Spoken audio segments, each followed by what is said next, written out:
Afternoon. I'm Spot On Weather meteorologist Matthew Euler, and welcome to the Clouds and Precipitation Types Part 2 of the training series. We'll continue moving forward with this particular discussion. Today we're going to cover the middle étage clouds, those middle cloud types.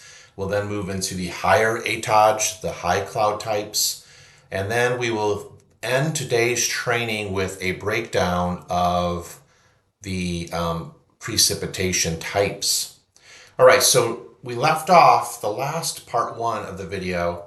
We talked about the lower clouds. Now we're going to move into the middle clouds. And if you notice one thing here with middle clouds, they tend to vary in altitude depending on the region of the Earth at which you live.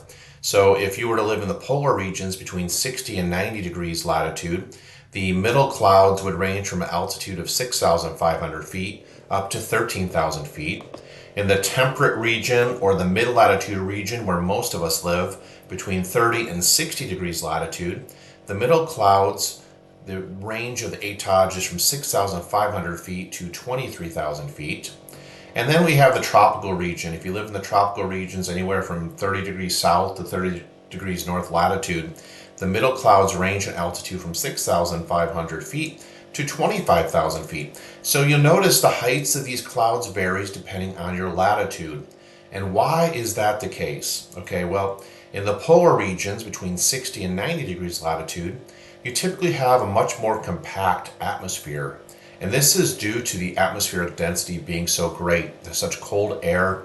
The atmosphere is much more compact at the polar regions, vice the tropical regions, which is much more expansive. And so you'll see at the equator area, for example, some of these mid-clouds can extend as high as 25,000 feet due to that heating at the equator, how expansive it is in the tropical regions. And then the temperate region or the mid-latitude region is kind of the in-between the polar and the tropical regions. So you see a slight variation in the height of the mid-clouds in the temperate or mid-latitude region up to 23,000 feet. All right, so now let's break down some of the different mid-level cloud types. Okay, we're going to start with an examination of M3 to M9. Now, you may have noticed I'm not showing you M1 or M2, middle cloud type 1 or 2, and I'm also not showing you middle level cloud type 8 or 4. So we're kind of skipping through things, and we will cover it all. We just want to break it down. Right, so for M3, middle level cloud 3, altocumulus, these are semi-transparent altocumulus being predominant in the sky. When we see an M5, mid cloud 5, the altocumulus are invading or increasing across the sky. If we see a middle cloud 6, this is altocumulus, formed by the spreading out of cumulus or even cumulonimbus is present. So the M6 would be, you would typically see this closer to an area, a more active thunderstorm area, the cumulonimbus cloud. With M7, mid-cloud 7 types, we have opaque altocumulus predominant. And then also altostratus or nimbostratus may also be present at the same time of these opaque altocumulus. However, we could also see with M7 altocumulus clouds at 2 or more levels. And then finally, when we see the altocumulus, the mid-cloud 9, that indicates a chaotic sky. So let's look at some examples of what altocumulus look like in general. All right, these are higher in altitude in the middle level cloud group here. They're higher in altitude than the stratocumulus, but you will notice one similarity. They generally look more layered. Altocumulus are generally more flat and layer-like. With altocumulus, you notice some of the individual cloud elements. There are some breaks of blue sky in between the individual cloud elements. Wherever you see the cloud itself, that's indicative of rising air motion. Wherever you see the blue, the clear sky in between the cloud elements, that's indicative of sinking air motion. Right, so this is an example of altocumulus. Let's show another example of some altocumulus. A little bit of a darker gray tone to this example, this picture here of altocumulus. And also, you don't see much blue sky or breaks in the overall clouds. So this is a pretty solid overcast looking sky of altocumulus as compared to what we just looked at, these, where you do have some breaks in between the individual cloud elements. What really do altocumulus indicate? They indicate an increase in moisture in the middle levels of the atmosphere. I know from my example here in southeastern Virginia, this is a cloud that is pretty much seen year round. In general, it can indicate warmer air moving into the area. Typically, you'll see warmer air rising up and over cooler surface air. And what happens is as that air rises, it cools and condenses and forms these clouds in the mid levels of the atmosphere first. So typically in the winter, when I see these type of clouds, I'm thinking, okay, warmer temperatures are coming in to the area. Now, altocumulus in other parts of the world could mean different things, and it's a matter of your trained eye observing how the sky changes over time and what it exactly means for your weather. Also in southeastern Virginia, I see these clouds in the summertime, and this is quite indicative of could be residual altocumulus or residual mid-level moisture in the atmosphere from thunderstorms. Here's another great example of altocumulus. I will show you the high cloud types here shortly, but with the altocumulus, they tend to have much wider cloud elements, okay? I would argue that this is potentially some cirrocumulus in the bottom center portion of this diagram. With cirrocumulus, those cloud elements are smaller than these bigger altocumulus. So these altocumulus tend to have bigger elements. They're wider in appearance as compared to the cirrocumulus. So I would argue in this picture we may have some. Looks like we have some mid-level altocumulus here at the upper left-hand portion of this photo. But down here in the bottom center, this looks like we have smaller individual cloud elements associated with cirrocumulus clouds. All right, so now let's look at some altocumulus subtypes. Okay, so when we look at altocumulus standing lenticular, they're abbreviated with the letters ACSL, altocumulus standing lenticular. This is mid-cloud type 4. And these type of clouds, ACSL, are typically found in the vicinity of mountain ranges where you get really strong perpendicular winds to the mountain. Altocumulus castellanus, on the other hand, are abbreviated ACCAS, or you may see them abbreviated as simply ACC. This is mid-level cloud type 8, altocumulus castellanus. Castellanus literally meaning castle shaped, like turrets of a castle.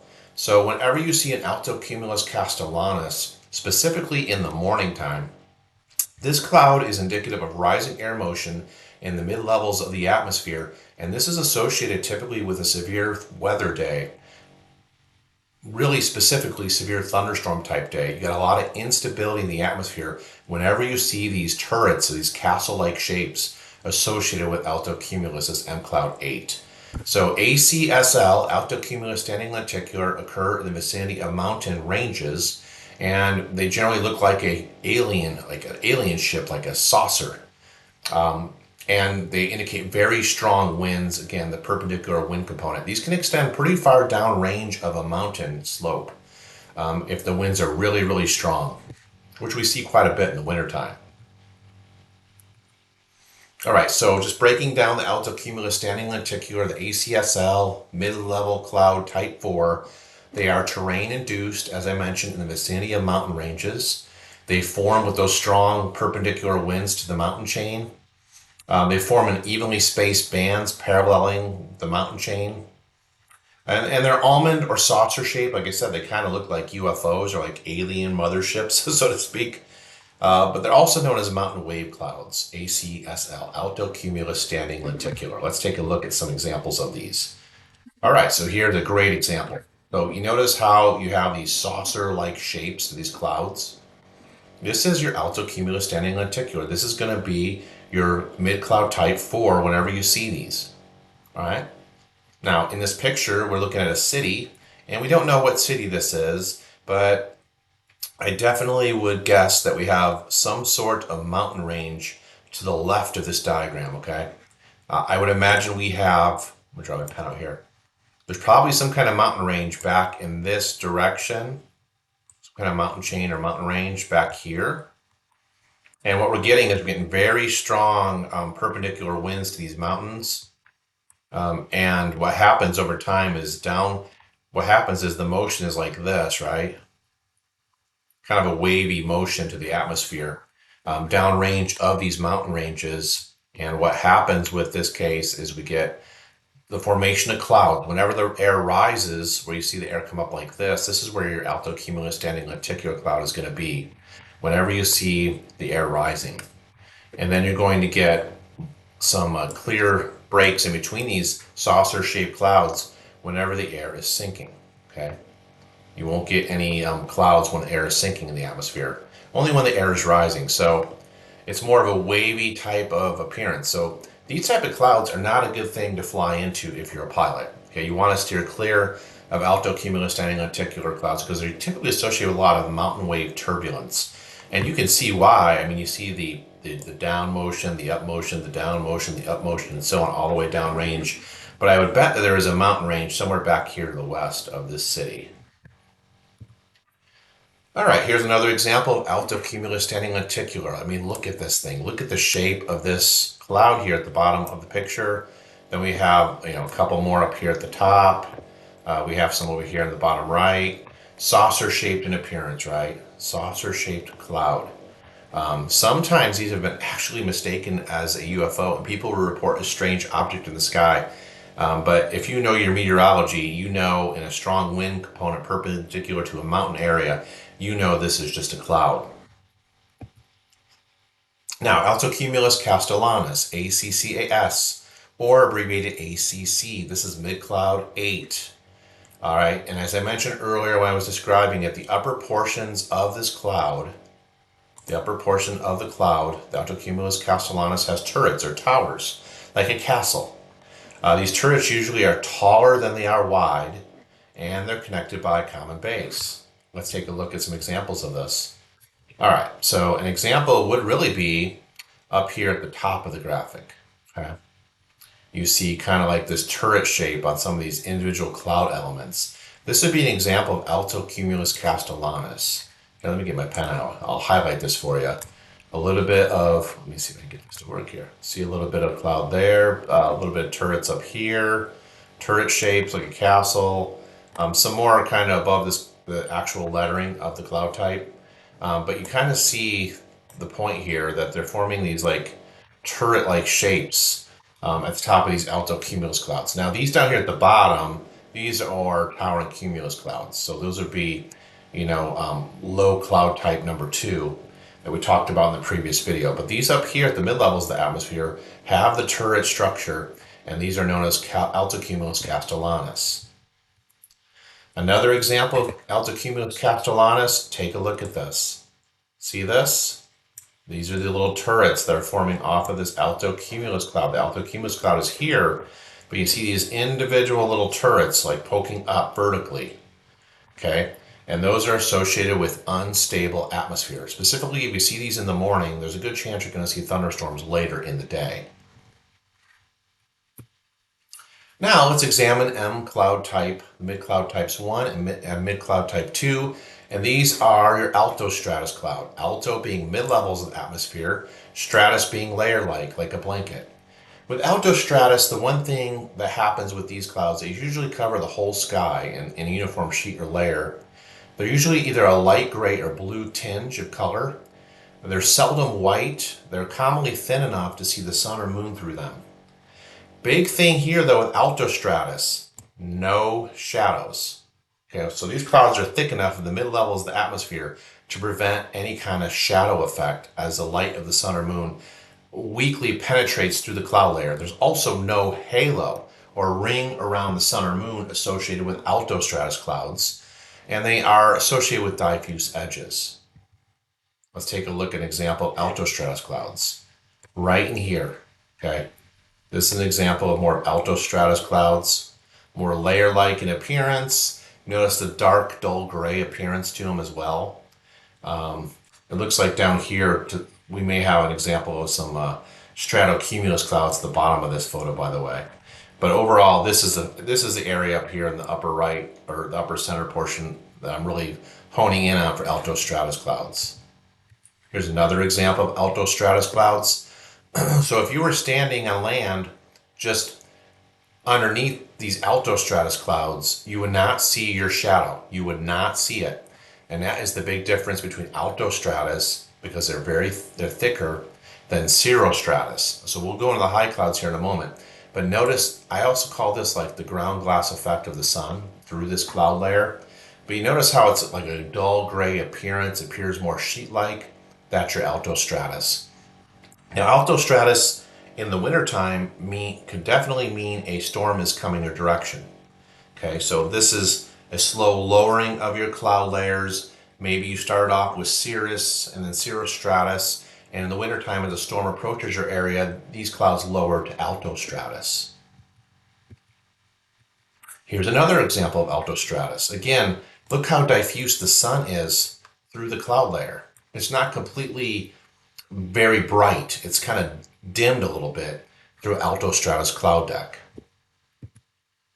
All right, and then let's talk about the nimbostratus now. This is abbreviated NS. This is mid-cloud type 2. Now, nimbostratus, literally nimbo in Latin means rain producing. Stratus meaning layer-like, right? Strata, layer. These clouds are dark gray. They're very wet looking. They're a thicker cloud. They generally cover the whole sky. They block out the sun or moon. Nimbostratus clouds are usually in a uniform sheet or layer, and they're generally an indicator of poor weather. Specifically, in the winter season, you see nimbostratus, you're going to get a continuous rain or snow, depending on the temperature profile. And that continuous precip is going to be light to moderate in intensity. And it often lowers to the lower etage due to precipitation. So what initially happens, nimbostratus is unique in the fact that it starts off in the mid-levels of the atmosphere. That's why we classify it as mid-cloud type 2. But as precip falls from this cloud, the lower levels of the atmosphere become even more greatly saturated, and this cloud can actually drop from the mid-levels of the atmosphere into the lower levels of the atmosphere. Starts as a mid-cloud, can lower to a low cloud, believe it or not. And so when you see nimbostratus, it's going to be, especially in wintertime, it's going to be a dull gray type of day. It's going to be one of those, like, I want to stay indoors and watch movies all day with nimbostratus. And yeah, it's just going to be a nasty day. Continuous precipitation. Let's look at some examples of nimbostratus now. All right, this is an example of nimbostratus. Notice this appearance here, okay? Dull gray appearance. We have some precipitation falling beneath the base of this cloud in the lower levels of the atmosphere. All right, so this is nimbostratus. Right in here you see precip, the streaks of precip coming down from the base of this cloud. Notice how dully gray this is. It really is an effective thick cloud as far as blocking out the incoming solar radiation. Here's another example of nimbostratus. Really paying attention over here to the right-hand portion of the screen. Obviously, we have a clear opening here in the center of the picture and to the left center of the picture, and some high wispy clouds up on the upper left. But really, pay attention to this darker area here on the right. This is your nimbostratus clouds. And then one more example of nimbostratus. Now, this is an excellent example of nimbostratus. You see the streaks of precipitation. See these dark streaks coming out of the base of this nimbostratus cloud? This is showing you that you have precipitation there on the horizon. Depending on where this cloud is coming or going towards, how it's moving, what direction it's going, this is a good indicator when you see these streaks meet the base of nimbostratus that rain or snow, some sort of precipitation is not that far off in the distance. Okay, so now let's talk about the high etage, the high cloud bases. All right, so similar to the mid-cloud types, we have to break this down according to the region of where we're at on Earth. So polar region, 60 to 90 degrees latitude. The high clouds range from an altitude of 10,000 feet up to 25,000 feet. Remember, this area is very cold. The cold air is very dense, so the atmosphere is much more compact. Your thickness levels are much lower in the polar regions because of these temperatures, how cold these temperatures are. So your high clouds only go up to 25,000 feet in the polar regions. In the temperate or mid-latitude regions where we live, 30 to 60 degrees latitude, look how much higher the high clouds can go up to 45,000 feet. And then the tropical regions where the atmosphere is the most expansive, the highest thickness values, more increased incoming solar radiation and warmest temperatures, you're going to be looking at high clouds in the range from 20,000 feet up to 60,000 feet. Let's take a look at some of these. The cirrus cloud, it's a thin, white, wispy cloud. This is a very common cloud across southeastern Virginia. I see this one quite frequently throughout the course of the year. These detached elements, these thin, wispy elements, they're very delicate. They look like horsehair sometimes. Cirrus clouds are generally alone going to indicate fair weather. But as the sky changes from cirrus and we start seeing a lowering of the clouds to cirrostratus, then maybe to altostratus, specifically in the wintertime, that is an indicator, cirrus initially, but that will give way to lower clouds. That's an indicator of a potential storm system coming into our region. They are composed of ice crystals because they occur so high in the upper atmosphere where it's much colder temperatures. Here's a breakdown of the H1 through H4 type clouds. High cloud 1 is cirrus and filaments or hooks, more often or more than other cirrus, where you see more of these filaments or hook appearance. High cloud 2, H2, is dense cirrus tufts more than other cirrus clouds you see in the sky. High cloud type 3 is dense cirrus originating from CB, cumulonimbus clouds. Now, this H3 is a common one you'll see in the summertime.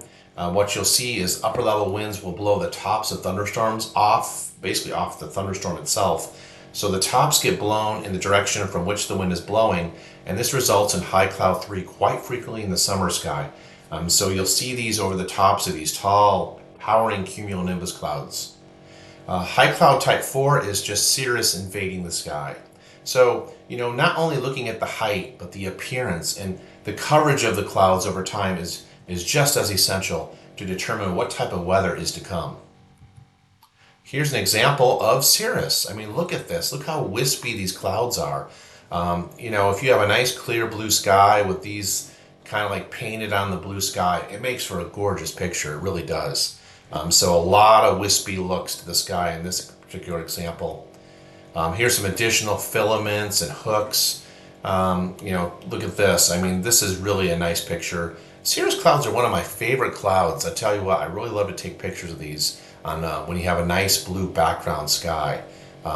They make for some really good photos. Here's another example of cirrus. I mean, look at this. Look how wispy. It looks like horsehairs, doesn't it? Looks like these horsehairs. Almost looks like somebody just took an airbrush with white coloring and just kind of painted it on this blue background here of the sky. Just gorgeous. Cirrostratus clouds, on the other hand, these are a thin veil of fibrous or sheet-like clouds. They're usually thin enough to allow the sun or moon to be seen through the cloud. So this cloud, cirrostratus, is much more transparent as compared to altostratus. So with cirrostratus, with that transparency, we typically see shadows and or halo possible around the sun or moon. So you will get the shadowing effect. So next time you're debating between if that's an altostratus cloud or a cirrostratus cloud, look at the ground and see if you can see your shadow. If you cannot see your shadow, that indicates it's altostratus clouds. If you can see your shadow, that's indicative of cirrostratus clouds. And these cirrostratus clouds can be thick, milky patches. They can resemble those thick, milky patches. They generally cover a widespread area of the sky, and they are also composed of ice crystals because of how high in the atmosphere they are and how cold it is up there. So let's take a look. Additional cirrostratus criteria. So, you see cirrostratus takes up quite a bit of our range here, high cloud 1 to high cloud 9. Cirrostratus covers anywhere from high cloud 5 through high cloud 8. So when we look at the difference between high cloud 5 and 6, really we're looking to see if the cirrostratus do not exceed 45 degrees or if they do exceed 45 degrees to the sky. High cloud 7, you have cirrostratus covering the entire sky, and then high cloud 8 is cirrostratus not invading the sky. So this would be watching your trends in your cloud coverage over time. Here's some examples of cirrostratus clouds, and they're right here. They're right here at the bottom. So you notice how these are cirrus up here at the top. These wispy filaments, horsehairs, whereas the cirrostratus are closest to the ground in this example, right where I'm putting my little laser pointer here. Another example of cirrostratus. Look at this. It just looks gorgeous. This is another favorite cloud of mine, I'll tell you. And then here's another example of cirrostratus.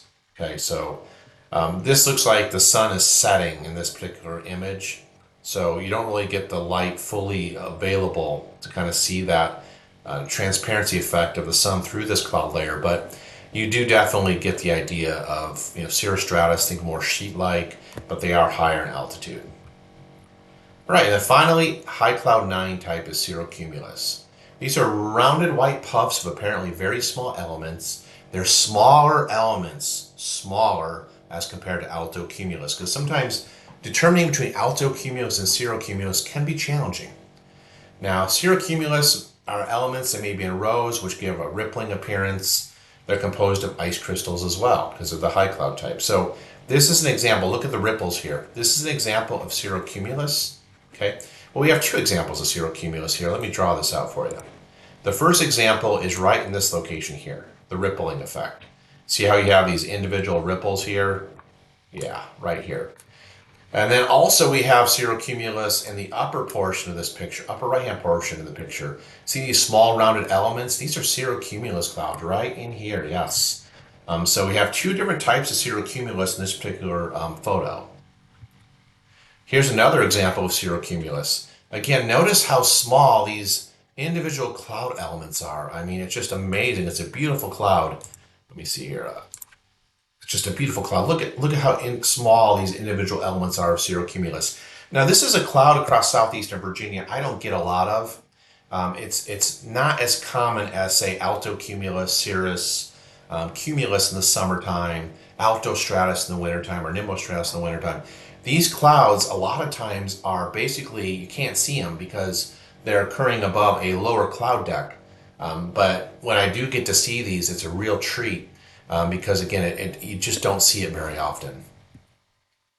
Additional cirrocumulus up here in the upper portion, upper right-hand portion of the image, showing some of these individual little cloud elements here. Just a gorgeous sky. Actually, I showed you this one before, so the cirrostratus are maybe a little bit lower. Get some cirrocumulus higher than that. All right, so now to conclude today's training video, I'm going to switch gears from the wonderful world of clouds to precipitation. So let's first talk about precipitation character. Let's talk about showery precip versus continuous precip. When we have showery precipitation, that's typically associated with more atmospheric instability, some unstable atmospheric conditions, showery precip. And with showery precip, one of the big dead giveaways that is showery precip, as far as character, it's going to start rather quickly, it's going to stop just as quickly, and it's going to change intensity abruptly. So I want you to think about this seasonally in the US. When do you think you would see showery precipitation? You would see showery precipitation during the summertime, because that's when the atmosphere is most unstable. We have intense surface heating, cooler air in the upper atmosphere above that heating. So you got colder air over warmer heated surface. You get towering puffy cumulus clouds. And in a lot of cases, you get thunderstorms develop during the late afternoon and early evening. And those thunderstorms generally produce showery precip, where one minute you're looking out the window, there's nothing, it's just cloudy. The next minute you hear this heavy downpour hitting the roof. Or maybe you're inside a store and you hear this huge downpour on the roof of the store. So again, showery precip starts, stops, and changes intensity abruptly. Very common in the summertime with thunderstorms. It can also be common during the wintertime when you do get instability of the atmosphere, very cold over a heated surface. In the wintertime as well, we get a really cold pocket of air aloft. That's associated with snow showers. So you may notice one moment it's snowing, the next minute it stops, then you see it snowing again. I've seen this happen before with these snow showers, specifically in the Midwest, when you get more of a northwesterly wind behind a departing low pressure system. Continuous precip, on the other hand, generally occurs in stable conditions. It's associated with stratus type clouds, those nimbostratus I talked about in particular. Intensity changes are rather slow with continuous precipitation character.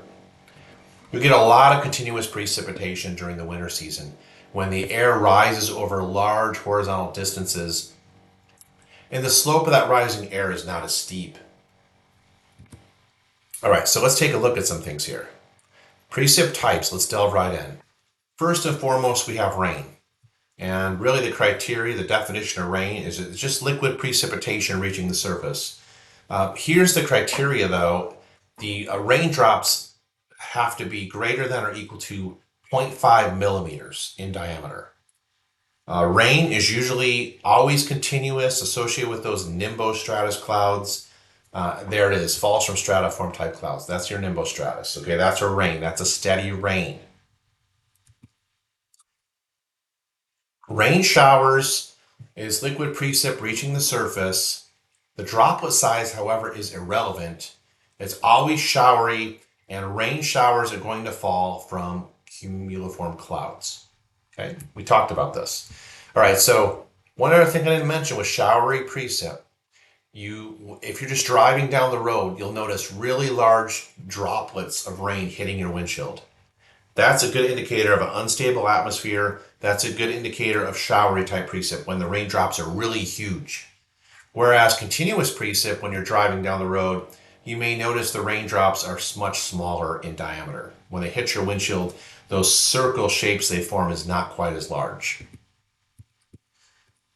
All right, moving on, drizzle. Drizzle is just simply liquid precipitation reaching the surface, but here is the big difference between rain and drizzle. For drizzle, the diameter of the droplets is less than half a millimeter in diameter. And it's always continuous. Drizzle typically is going to fall from your true stratus clouds. Snow and snow showers. In both cases, whether we're talking about snow, which is more continuous, or snow showers, which is starts and stops abruptly, it's frozen precipitation reaching the surface. Again, snow falls from the stratus clouds, typically your nimbostratus, with a mid-latitude storm system, a mid-latitude cyclone in the winter season. Snow showers are going to fall from the cumuliform clouds. And it's typically, like I said, I'm from the Midwest originally, so I've seen snow showers where sometimes people call them snow squalls, where it'll come down really heavy in 1 minute, and the next minute you look and it's like letting up drastically. And those are more in an unstable situation in winter with the cumulus clouds. Ice pellets, yes, ice pellets. These are frozen. This is frozen precip reaching the surface as well. The layman term for ice pellets is sleet. The pellets begin as a snow, but as they descend from the cloud, they run into a above freezing layer of air, and so these ice pellets partially melt. And then as these pellets get closer to the Earth's surface or the ground, they refreeze before reaching the surface in another sub-freezing pocket of air. And ice pellets can fall from cumuliform clouds or as well as stratiform clouds, either or. Freezing rain. This is liquid precipitation that freezes upon contact with the surface. This is a very dangerous type of precipitation. Has larger droplets, generally equal to or greater than half a millimeter in diameter. And freezing rain generally falls from these stratiform or stratus clouds. Freezing drizzle is also liquid precip that freezes on contact with the surface. This can get really tricky. I've driven around in winter weather before, and when there's a freezing drizzle, it's really deceiving because it doesn't look like it's coming down very heavily from the sky, but it's freezing just as greatly upon the surface as, say, freezing rain. And it looks like the road's wet, but instead it's actually ice, a thin sheet of ice. So freezing drizzle can be a very dangerous type of precipitation to drive through. By the way, these droplets are smaller than freezing rain, less than half a millimeter, half a millimeter. And it falls from stratiform clouds, freezing drizzle. Hail. Hail is a warm season type precipitation event. It's where frozen precip reaches the surface. It will fall from cumulonimbus clouds and has a widely varying size, depending on how many trips this hailstone goes and ascends the updraft and comes back down. All right, that wraps things up today on the weather video, part 2, clouds and precipitation types. I hope you enjoyed the presentation, and until next time, I'll have plenty more to come, but until next time, take care and God bless everyone.